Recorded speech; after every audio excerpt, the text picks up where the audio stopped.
Concours GEPI 2019, exercice 1. Donc nous allons voir ici une correction détaillée pour bien expliquer donc, les réponses aux différentes questions.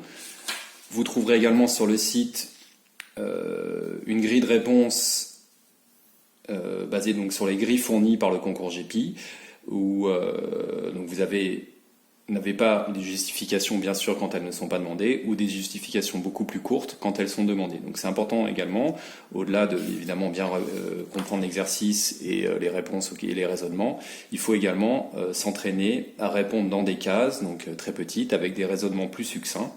Et bien sûr le jour du concours, si les justifications ne sont pas demandées, on ne fournit aucune justification.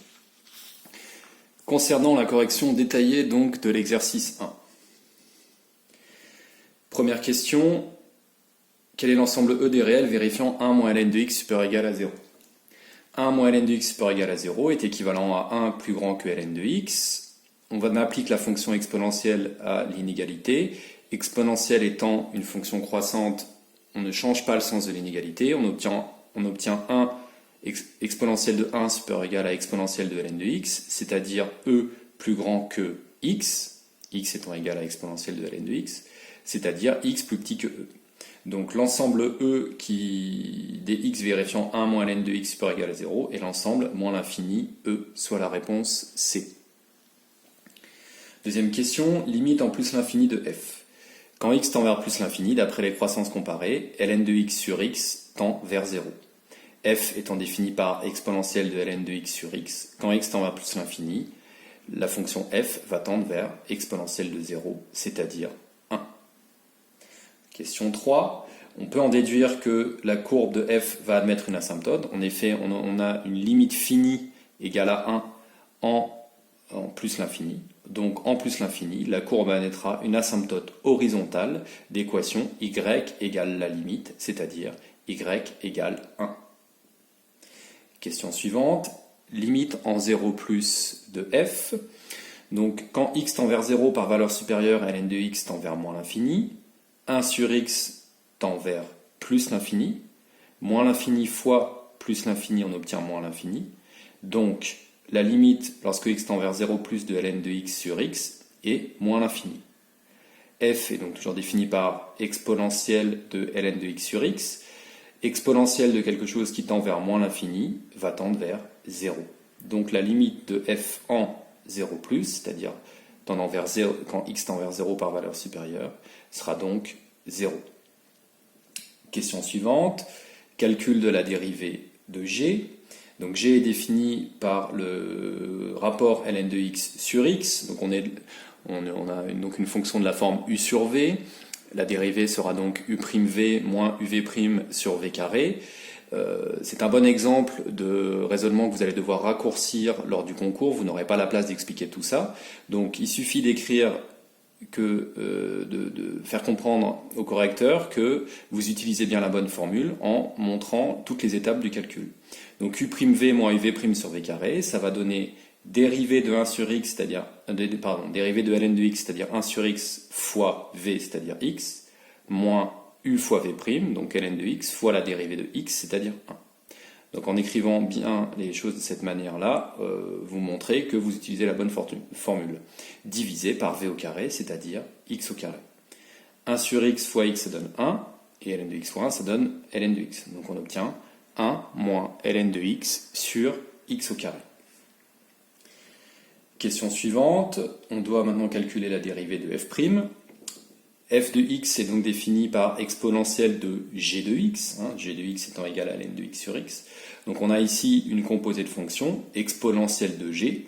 Quand nous allons dériver, vous avez vu en cours que la dérivée sera égale à la dérivée de g, donc g', fois exponentielle de g de x. Bon, vous l'avez vu en cours sous la forme dérivée de exponentielle u égale u' exponentielle.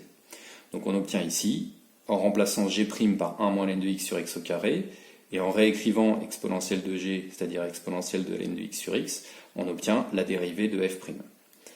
Alors, l'énoncé nous demande donc quelle est la valeur de h de x si f' est défini comme 1 moins ln de x fois h de x. On obtient donc h de x égale exponentielle de ln de x sur x sur x au carré.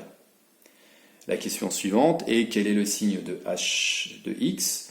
X au carré est toujours strictement positif, si x est strictement positif. Exponentielle de quoi que ce soit est toujours strictement positif. Donc h de x est toujours strictement supérieur à 0. Question suivante, il faut dresser le tableau de variation.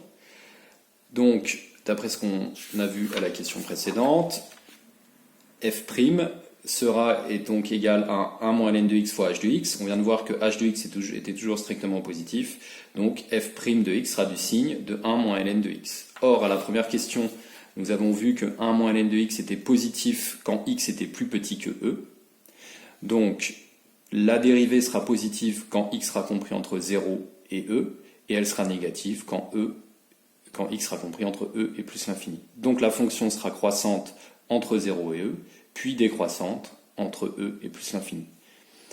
On obtient donc le tableau de variation suivant. Alors il est très important évidemment de donner les variations et bien sûr et de donner par ailleurs d'écrire les limites si vous les avez calculées et d'écrire les valeurs des extrémums pour que le tableau de variation soit complet, pour que vous ayez tous les points. Donc on obtient une croissante. La limite en 0 par valeur supérieure, on a trouvé 0. En plus l'infini, on avait trouvé 1. Et en remplaçant x par e dans l'expression, donc en calculant f de e, d'ailleurs c'est la question suivante, f de e est égal à exponentielle de ln de e sur e, or ln de e vaut 1. Donc on obtient exponentielle de 1 sur e, qu'on peut écrire dans le tableau de variation.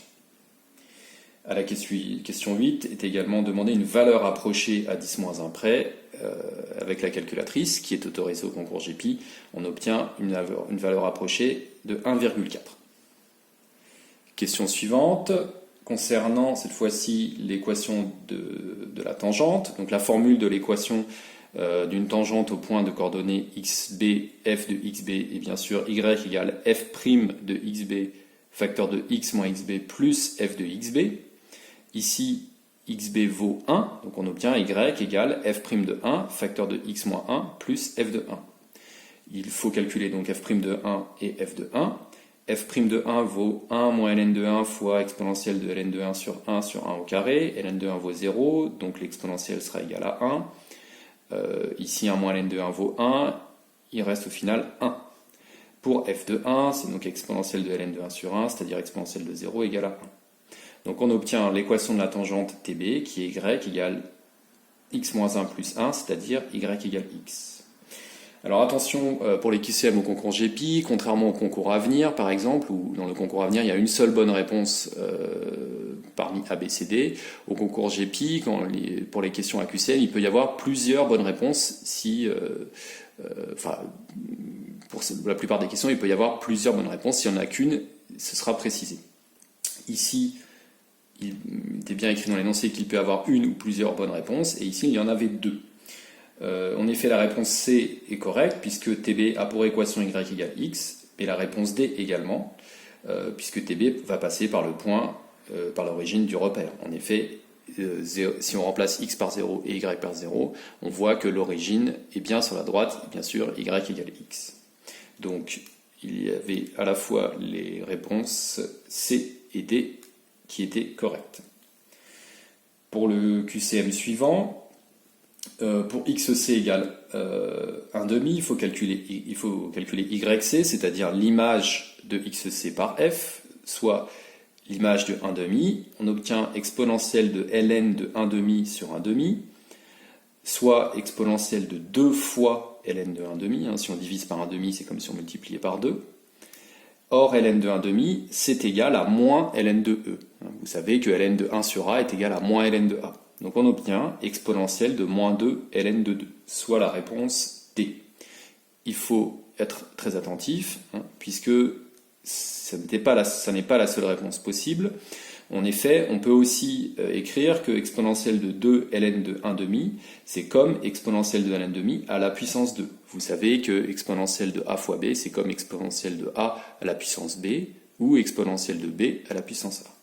Donc on obtient exponentielle de ln de 1,5 à la puissance 2. Or, exponentielle de ln de 1,5, c'est égal à 1,5. À la puissance 2, ça va nous donner 1 quart. Donc A était également une bonne réponse. Il y avait deux bonnes réponses, la A et la D. Donc, avant-dernière question. Question 11. Donc il faut maintenant construire le graphique, placer les points ABC, c'est-à-dire A de coordonnées E à peu près 2,7 et 1,4. Donc on place le point A. Le point B sera de coordonnées 1, 1, puisqu'on a calculé que f de 1 vaut 1. Et le point C sera de coordonnées 1 demi, 1 quart. On doit également tracer la droite delta d'équation y égale 1, donc la symptote en plus l'infini. La tangente TB d'équation y égale x. La tangente à CEF au point A, on sait qu'en A, il va y avoir donc un changement de sens de variation. La dérivée s'annule au point A, donc on aura une tangente horizontale d'équation y égale f de xa, c'est-à-dire y égale e de 1 sur e. Et enfin, on peut tracer donc la courbe de C de f grâce aux tangentes, à l'asymptote et aux 3 points par lesquels passe la courbe. Dernière question, question 12. On doit donc, en fonction des valeurs de m, trouver le nombre de solutions de l'équation f de x égale m. C'est-à-dire, si on reformule cette question, trouver le nombre d'antécédents à m en fonction des valeurs de m. Donc pour ce faire, on prend une règle, un stylo, et on se déplace de moins l'infini, enfin verticalement, de moins l'infini vers plus l'infini, et on compte le nombre d'intersections entre le stylo et la courbe C de f. On voit que pour m variant de moins l'infini à 0, il n'y a pas d'intersection, donc f de x égale m n'admet aucune solution. Pour m compris entre 0 et 1, on va couper, le stylo va couper une fois la courbe C de f, 1 inclus, puisque en 1, ici, il y aura donc un antécédent, on sait que f de 1 vaut 1, mais pour ce qui est de cette partie de la courbe, 1 est la limite qui ne sera jamais atteinte, donc 1 admettra un unique antécédent. Entre 1 et e puissance 1 sur e, il y aura cette fois-ci deux antécédents. Si on trace une droite horizontale, on va couper deux fois la courbe C de f. Donc entre 1 et e puissance 1 sur e exclu, il y aura deux antécédents, donc deux solutions. En e puissance 1 sur e, il y a une seule solution, c'est-à-dire l'antécédent c'est e. Et puis au-delà de 1 sur e, il y a zéro solution, aucune intersection entre le stylo et la courbe. Donc les affirmations sont vraies, fausses et fausses. La première, on a bien entre 1 et yk, c'est-à-dire e puissance 1 sur e, il y a bien deux solutions. Mais pour m strictement inférieur à 0 ou m supérieur ou égal à e puissance 1 sur e, il n'y a pas aucune solution. En fait, c'est vrai pour m strictement inférieur à 0, mais il aurait fallu ici qu'il y ait un strictement. En yk a bien un antécédent, qui est xa. Et la dernière également est fausse, puisque pour m égale 1, nous avons vu qu'il y a un seul antécédent, qui est 1. Donc vrai, faux, faux.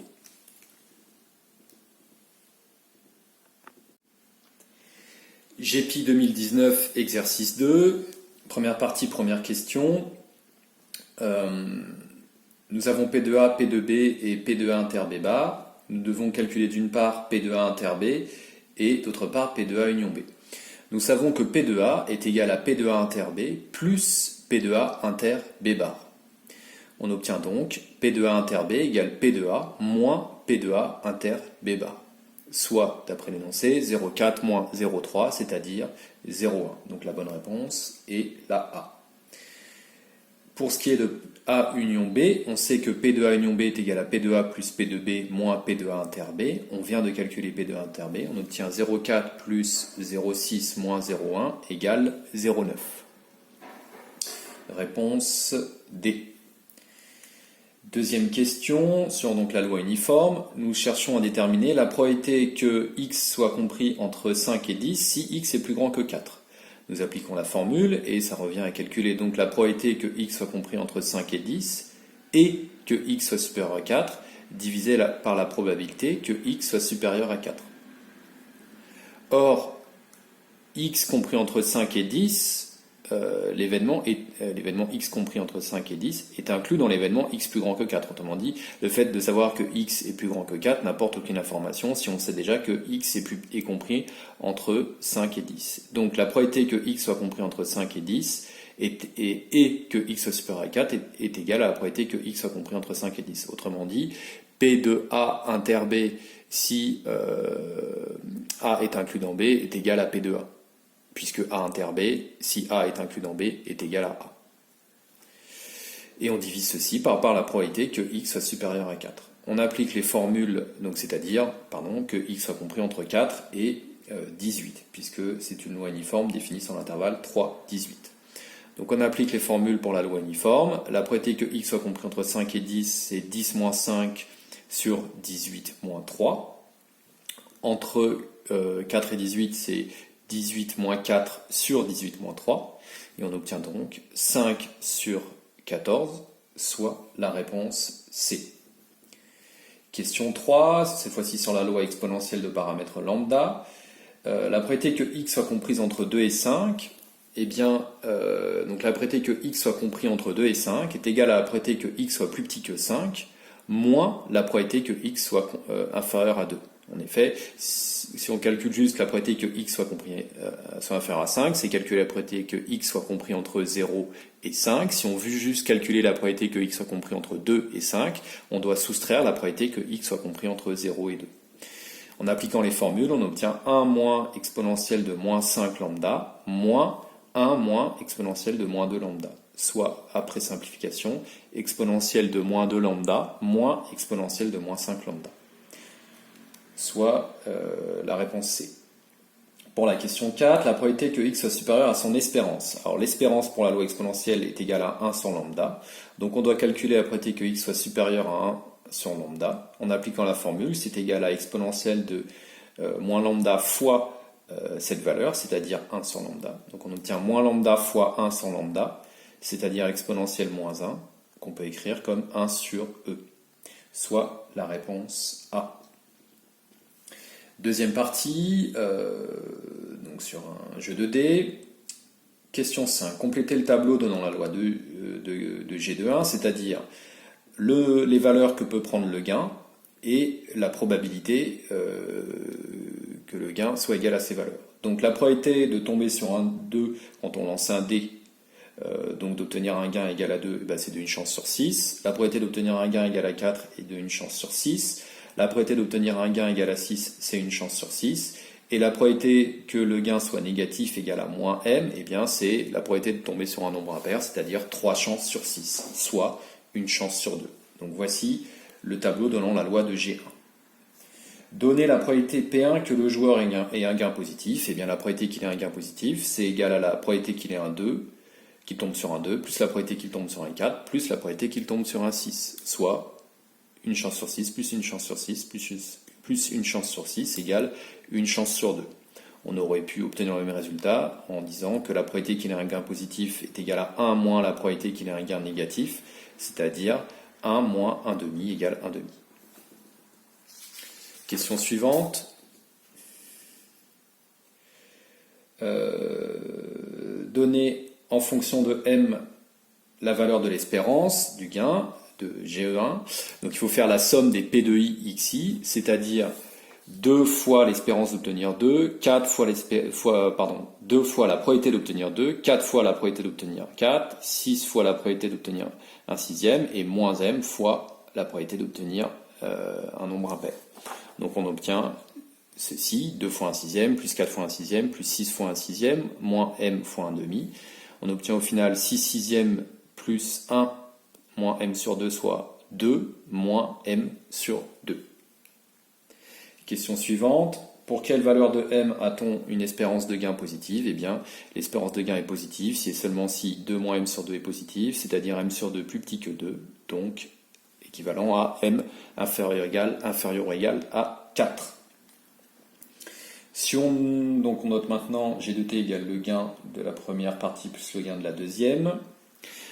Pour que le joueur ait un gain total nul, il n'y a que deux possibilités. Soit on sait maintenant que m est égal à 4. Donc soit il a lancé un 4 au premier lancer, puis un lancer impair au deuxième lancer, auquel cas il gagne 4 euros puis perd 4 euros, ou la situation inverse, d'abord il perd 4 euros, puis il gagne 4 euros. Donc la probabilité que le gain total soit nul, c'est la probabilité qu'il fasse 4 au premier lancer et que son gain soit égal à moins 4 au deuxième, plus la probabilité que son gain soit égal à moins 4 au premier, plus la probabilité que son gain soit égal à 4 au deuxième. Ici, les parties étant indépendantes, on obtient que c'est la probabilité du gain égal à 4 fois la probabilité du gain égal à moins 4, plus la probabilité du gain égal à moins 4, fois la probabilité du gain égal à 4. Soit une chance sur 6 fois une chance sur 2, plus une chance sur 2 fois une chance sur 6. Donc on obtient au total une chance sur 6. Question 10. Alors, quelle loi va suivre X? Eh bien, puisqu'à chaque lancer, la probabilité de réussite est la même et que donc les parties sont indépendantes les unes des autres, la variable qui comptabilise le nombre de parties où le joueur a un gain positif, eh bien, va suivre une loi binomiale de paramètres n, soit le nombre de lancers, et p égale 1 sur 2, c'est-à-dire la probabilité d'obtenir un gain positif à chaque lancer. Question suivante. Si on note Q de n, la probabilité que le joueur ait un gain positif a au moins une des n parties. Alors en probabilité, dès que vous lisez au moins une, vous pensez à l'événement contraire. Donc Q de n, c'est la probabilité que x soit supérieur ou égal à 1, c'est-à-dire qu'il ait au moins une partie avec un gain positif. Et donc l'événement contraire, c'est P de x égale 0. Donc P de x supérieur ou égal à 1 est égal à 1 moins P de x égale 0. Or, d'après les formules sur la loi binomiale, on obtient 1 moins 0 parmi n fois 1 demi puissance 0, c'est-à-dire 0 partie gain positif, fois 1 demi puissance n partie gain négatif, égale à 1, on obtient 1 moins 1 sur 2 puissance n pour Q de n. Question 12. Déterminer le nombre minimal de parties pour que la probabilité précédente soit strictement supérieure à 0,99.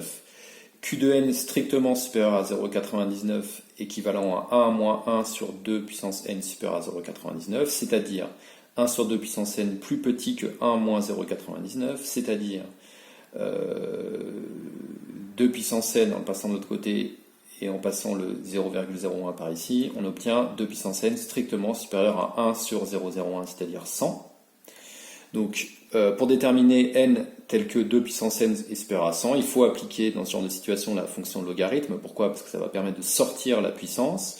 Logarithme étant une fonction croissante, on a logarithme de 2 puissance n qui sera supérieur à ln de 100, c'est-à-dire n fois logarithme de 2 supérieur à ln de 100.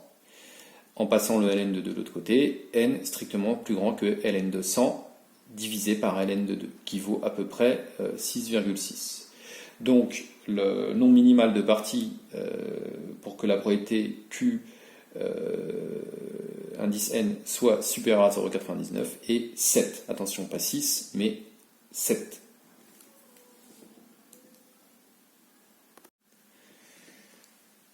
GEPI 2019, exercice 3, exercice de géométrie dans l'espace. Première question sur donc un vrai-faux sur 4 affirmations. Si D et D' ne sont pas parallèles, alors elles sont séquentes. Cette affirmation est fausse, alors elle serait vraie dans le plan, mais dans l'espace elle est fausse. Deux droites qui ne sont pas parallèles seront séquentes si et seulement si elles sont coplanaires. Donc par exemple, ces deux droites, ici symbolisées par mes stylos, ne sont pas séquentes et elles ne sont pas parallèles non plus. Pour qu'elles soient séquentes, il faut qu'elles soient dans le même plan. À ce moment-là, si elles ne sont pas parallèles, elles vont être séquentes. Donc la première est fausse. La deuxième, si D et D' sont séquentes, alors elles sont coplanaires. Ça c'est vrai, hein, c'est-à-dire si j'ai deux droites qui se coupent, elles seront par exemple, ces deux stylos seront forcément, les deux droites symbolisées par les deux stylos seront forcément dans le plan de la table. Si D est orthogonal à P, alors est orthogonal à toute droite contenue dans le plan, c'est le cas. Ce stylo sera donc la droite symbolisée par ce stylo, sera orthogonale à toutes les droites contenues dans le plan de la table. Si P et P' sont parallèles, alors toute droite de P est parallèle à toute droite de P'. Bon, ceci est faux. Donc si on prend deux plans parallèles, je prends le plan de la table et un plan donc au-dessus de la table et parallèle à la table. Si je prends une droite de ce plan et une autre droite de la table, elles ne seront pas forcément parallèles. Donc faux, vrai, vrai, faux. Question 2. Parmi les points ABC, lesquels appartiennent au plan, eh bien, il faut juste vérifier que les coordonnées, savoir si les coordonnées de A, B, C vérifient l'équation cartésienne en remplaçant X, Y et Z par les coordonnées, par exemple pour A, 1, 1, 1. On remarque qu'en fait l'équation n'est pas vérifiée par les coordonnées de A, mais bien vérifiée par les coordonnées de B et C. Donc B et C appartiennent au plan, mais pas A. Question 3, on doit trouver des vecteurs normaux au plan P. Alors, à partir de l'équation cartésienne, on obtient simplement un vecteur normal en prenant les coefficients devant les coordonnées x, y, z. Ici, donc coefficient 1, moins 1 et 2 nous donne un premier vecteur normal qui sera 1, moins 1, 2. Donc le N3 est bien normal, c'est la réponse C, c'est-à-dire N3 est bien normal au plan. Tout vecteur collinaire à N3 sera également normal au plan P.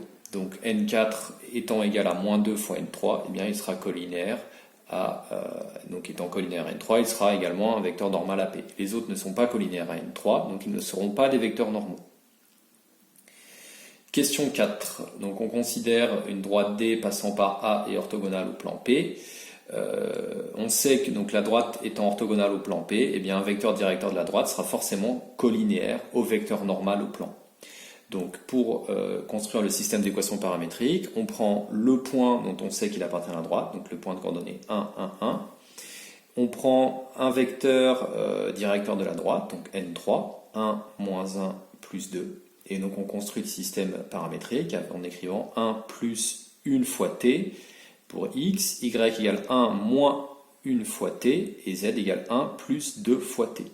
On obtient donc x égale 1 plus t, y égale 1 moins t, et z égale 1 plus 2t, avec t appartenant à R.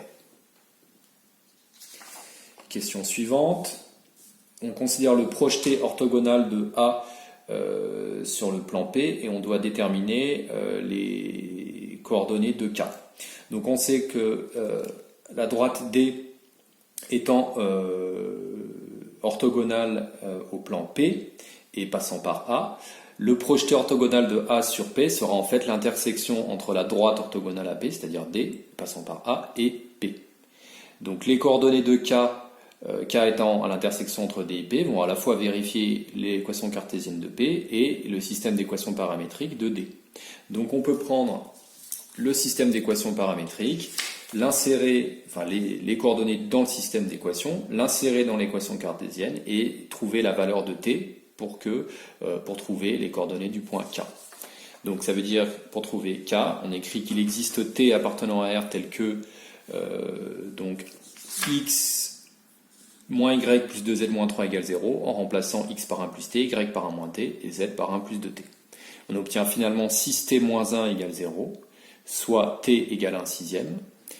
En calculant ici, on calcule les coordonnées de xk, yk, zk, en écrivant 1 plus 1 sixième égale 7 sixièmes, 1 moins 1 sixième égale 5 sixièmes, et 1 plus 2 fois 1 sixième, c'est-à-dire 1 plus 1 tiers égale 4 tiers. Donc on a obtenu les coordonnées de K. Question suivante, donner les coordonnées du vecteur BC. Bon, il suffit de calculer, les coordonnées du BC sera xc moins xb, yc moins yb, zc moins zb, et on obtient 1, 0, moins 1,5. Question suivante, on considère un plan passant par A et orthogonal à la droite BC, donner une équation cartésienne du plan P1. Si on sait que BC est un vecteur normal à P1, eh bien BC sera on sait qu'elle est orthogonale, que le plan P1 est orthogonal à la droite BC, donc BC sera un vecteur normal à P1. Donc on peut utiliser les coordonnées qu'on vient de calculer pour construire l'équation cartésienne. On aura 1 fois x plus 0 fois y moins 1,5 fois z plus un petit d qui sera égal à 0. Pour trouver la valeur de d, il faut prendre un point du plan. On sait que le plan passe par A, donc on remplace x, y et z par les coordonnées, par les valeurs pour A, c'est-à-dire 1, 1, 1, et on obtient 1 moins 1,5 plus d égale 0, soit d égale moins 1,5. Donc l'équation cartésienne, une équation cartésienne du plan, P1 sera x moins z sur 2 moins 1,5 égale 0. Alors pour s'éviter les écritures fractionnaires, on peut tout à fait multiplier cette équation cartésienne par 2 pour se débarrasser des fractions et on obtient une autre équation cartésienne plus simple à gérer qui sera 2x moins z moins 1 égale 0. Question suivante. Donc parmi QCM, parmi les systèmes paramétriques, lesquels représentent la droite BC, donc il faut vérifier que les coefficients qui multiplient les petits k forment un vecteur collinaire à BC. Or, le seul triplet de coefficients qui forme un vecteur collinaire ABC, c'est celui de la réponse B. Pour la réponse B, ce qui multiplie les k, c'est dans l'ordre -2, 0, 1. Or, le vecteur -2, 0, 1 est bien collinaire à BC, BC étant de coordonnées 1, 0, moins 1,5. Donc, le système B fonctionne. Les autres systèmes ne fonctionnent pas. Nous avons ici un vecteur, pour ce système-ci, ça correspond à une droite dont un vecteur directeur serait 2, 0, 1, mais qui n'est pas collinaire à BC. Ici 2, 0, 1, même réponse. Et ici 3, 2, 5,5, de nouveau un vecteur qui n'est pas collinaire à BC. Donc le seul système qui fonctionne, c'est le B, et on peut vérifier par ailleurs que les coordonnées de B et de C, si on les remplace x, y, z par les coordonnées de B et de C, on obtient bien une seule valeur de k, c'est-à-dire il y a bien une solution au système. Si on remplace, on obtient ici, on voit qu'ici en remplaçant k par moins 1,5, on retombe sur les coordonnées de B, et en remplaçant k par moins 1, on retombe sur les coordonnées de C. Donc la bonne réponse, c'est la réponse B. Alors il y a une erreur dans la correction fournie en ligne par le concours GEPI. Alors dans la correction détaillée, il y a bien marqué une seule réponse B, mais il me semble que donc dans la grille de réponse, il y a deux réponses données, mais il n'y en a bien qu'une seule qui est bonne, c'est la B. Question suivante, la 9. H est le projeté orthogonal du point A sur la droite BC, donc ce qui veut dire que AH va être orthogonal à BC. Donc on peut utiliser un produit scalaire et écrire que le produit scalaire des vecteurs AH et BC doit être nul. Alors par ailleurs, on sait que H est le projeté sur la droite BC. Donc on sait que les coordonnées de H vont vérifier l'équation paramétrique B, ici. Donc on peut écrire que le produit scalaire AH BC doit être nul, puisque les droites sont orthogonales. Or, AH sera de coordonnées -2k, 1, 2 plus k, ça c'est les coordonnées de H, moins les coordonnées de A, donc -1, 1, 1. Ça c'est donc le vecteur AH, et ici le vecteur BC, les coordonnées du vecteur BC qu'on a déjà calculé. Si j'écris le produit scalaire, xx' plus yy' plus zz' égale 0, ça nous donne cette équation. Et après simplification, on obtient donc moins 5k moins 3 égale 0, soit k égale moins 3 cinquièmes.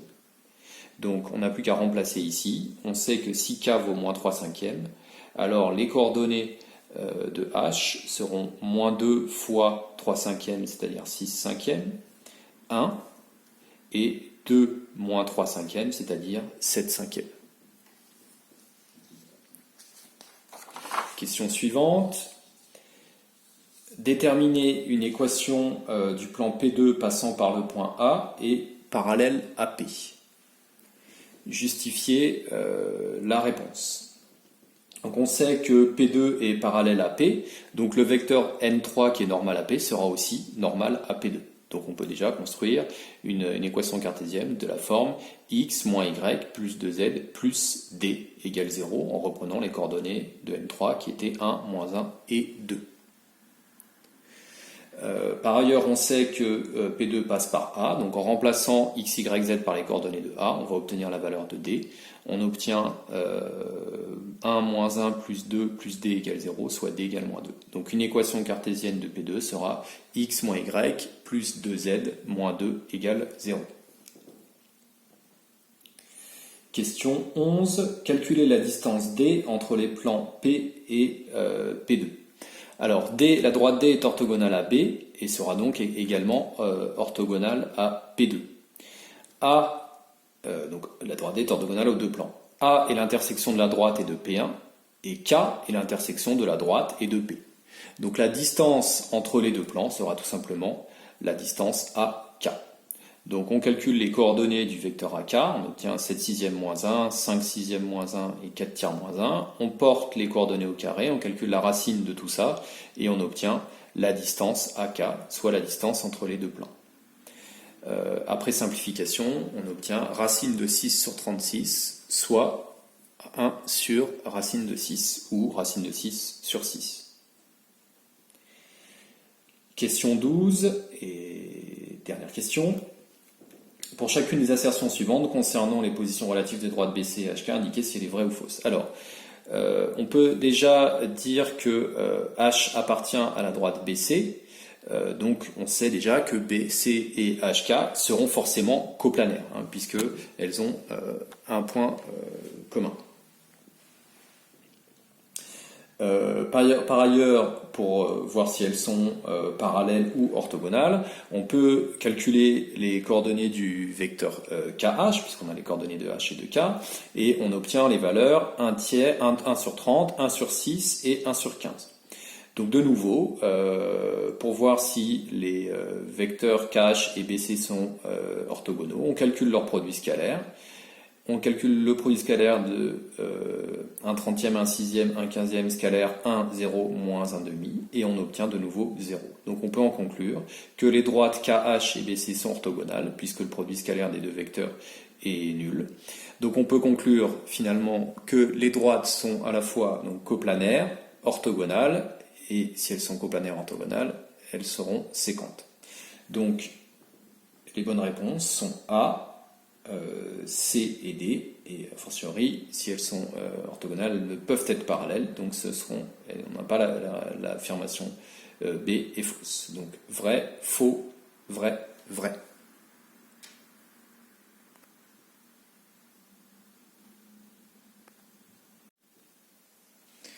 GEPI 2019, exercice 4 sur les complexes. Première question, écrire la forme algébrique de ZA. Donc si A est égal à 2, A au carré moins 1 va donc donner 4 moins 1, on obtient 2 plus 2i facteur de racine de 3, donc l'écriture algébrique est 2 plus 2 racine de 3i. Le module de ZA se calcule en faisant donc la racine de la partie réelle au carré plus la partie imaginaire au carré. La partie réelle vaut 2, la partie imaginaire vaut 2 racine de 3. Donc on obtient 4 plus 4 fois 3, soit racine de 16, soit un module égal à 4. On demande enfin la forme exponentielle. Une fois qu'on a calculé le module, on met le module en facteur, on obtient ZA égale 4 plus 1 demi plus racine de 3 sur 2i, et ceci va donc être égal à cos θ plus i sinus θ. Donc quel angle θ et que vaut θ pour que le cosinus de θ soit égal à 1 demi et θ et son sinus égal à racine de 3 sur 2, et bien on obtient θ égale pi sur 3 modulo de pi. Donc la forme exponentielle de ZA sera 4 fois EI pi sur 3. Deuxième question, donner la valeur de ZC. Alors ZC est le symétrique de A par rapport à l'axe OU, c'est-à-dire l'axe des abscisses. Donc ça veut dire que ZC est en fait là le conjugué de ZA. Donc le conjugué à même partie réelle et partie imaginaire opposée. Donc ZC sera égal à 2 moins 2 racine de 3i. L'énoncé demande également la forme exponentielle. Eh bien, on peut partir de la forme exponentielle de ZA. Le conjugué de 4 EI pi sur 3 sera le conjugué de 4, c'est-à-dire 4, fois le conjugué de EI pi sur 3, donc, c'est-à-dire E de moins I pi sur 3. En effet, le conjugué de I θ est égal à E de moins I θ. Question 3, donc sur ZD. D est le symétrique de A par rapport à 0, c'est-à-dire que ZD aura sa partie réelle et sa partie imaginaire à l'opposé de la partie réelle et de la partie imaginaire de ZA. Donc en fait ZD est égal à moins ZA. Donc on peut écrire que ZD est égal à moins 4 fois EI pi sur 3. Mais ceci n'est pas la forme exponentielle de ZD. Pour avoir une forme exponentielle, il faut un module, donc un nombre réel positif, fois EI θ.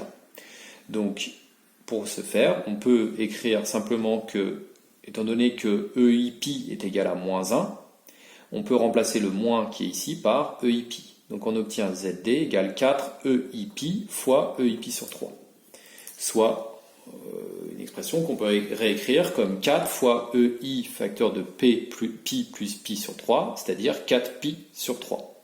Alors cette solution n'est pas proposée, mais on sait que donc l'argument est égal à 4pi sur 3 modulo 2pi. Donc en enlevant 2pi, on tombe sur 4e moins i 2pi sur 3. C'est-à-dire la réponse C. Question 4. Bon, il faut construire la figure. Donc on sait que A, B, C et D auront pour les 4 points, le module de la fixe sera égal à 4. Donc on construit le cercle de centre O et de rayon 4. A est le point du cercle de partie réelle égale à 2 et de partie imaginaire positive. Donc on part de 2, on monte et on obtient A. B est le point d'affixe 4. C est le symétrique de A par rapport à l'axe des abscisses. Et A est le symétrique par rapport à l'origine, donc le point D est ici. Donner la nature précise du triangle OAB. Donc on a calculé que le module de A de ZA est égal au module de ZB est égal à 4, donc on sait déjà que OAB va être isocèle de sommet O.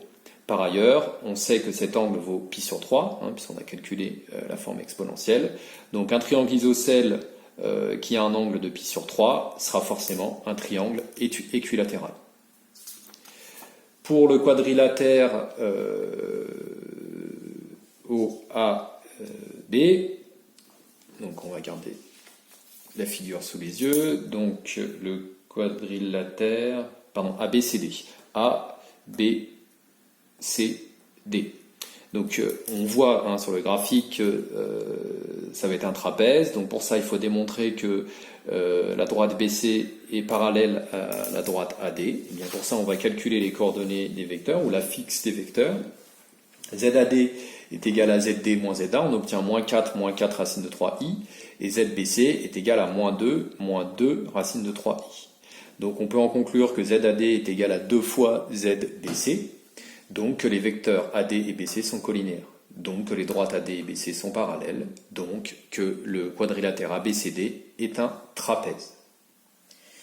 Question 6. Justifier géométriquement que ZH est égal à 1/2 de ZA, H étant le projeté, donc le projeté de B, ici sur la droite OA. Donc on a vu que le triangle OAB était équilatéral, donc la droite, le projeté de B sur H construit la hauteur issue de B. Or, dans un triangle équilatéral, les hauteurs sont confondues avec les médianes, donc on peut dire que BH est également la hauteur issue de B. Conclusion, H est également et forcément le milieu de OA. Donc, si H est le milieu de OA, alors ZH sera égal à 1/2 de ZA plus ZO, c'est-à-dire ZH égale 1/2 de ZA.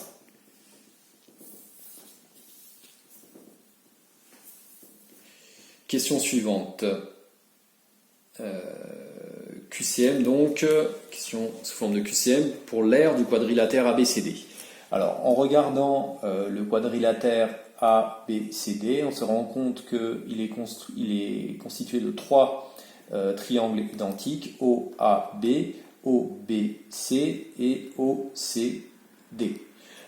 On pourrait le démontrer grâce aux longueurs, on voit qu'en fait ce sont forcément des triangles équilatéraux, hein, puisque toutes les longueurs OD, OC, OB, OA sont égales, puisque toutes les affixes ont le même module, et puis par ailleurs avec les angles, on pourra démontrer donc qu'ils sont tous les trois, on sait déjà que OAB est équilatéral, mais qu'également OBC est équilatéral et OCD aussi.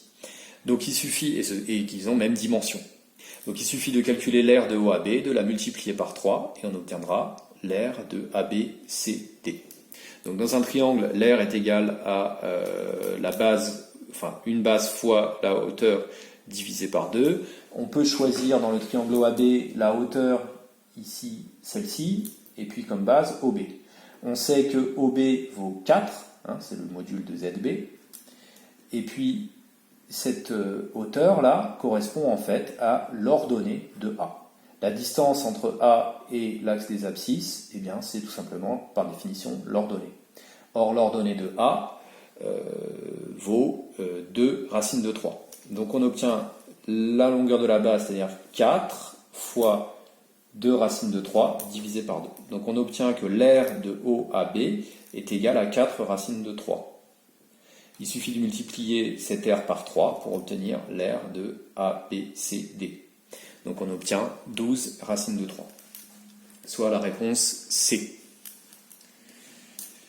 Partie suivante, donc L1 et L2, les longueurs des diagonales. Alors OB ne dépend pas de A, la longueur OB sera toujours égale à 4. En revanche, la longueur AC, puisque ici A n'est plus fixé, on va d'abord calculer donc l'affixe du vecteur AC, ZAC égale ZC moins ZA.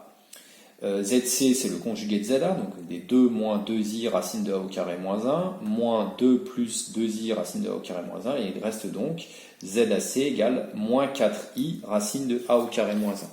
Si on calcule donc le module de ce complexe, on va obtenir la longueur L2.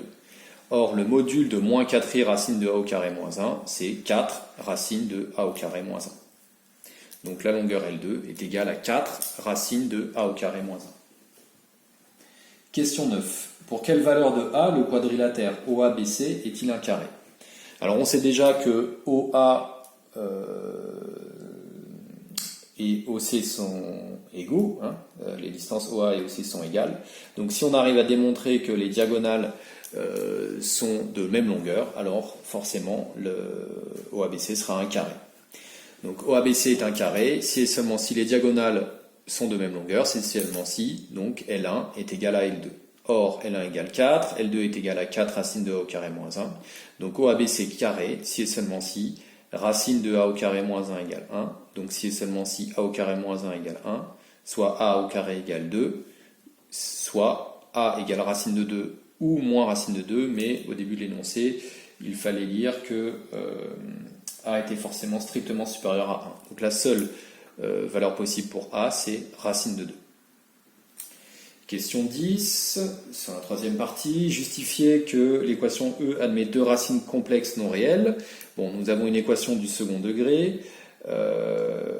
Il faut calculer le discriminant, donc c'est-à-dire moins 4 au carré, moins 4 fois 1 fois 4a au carré.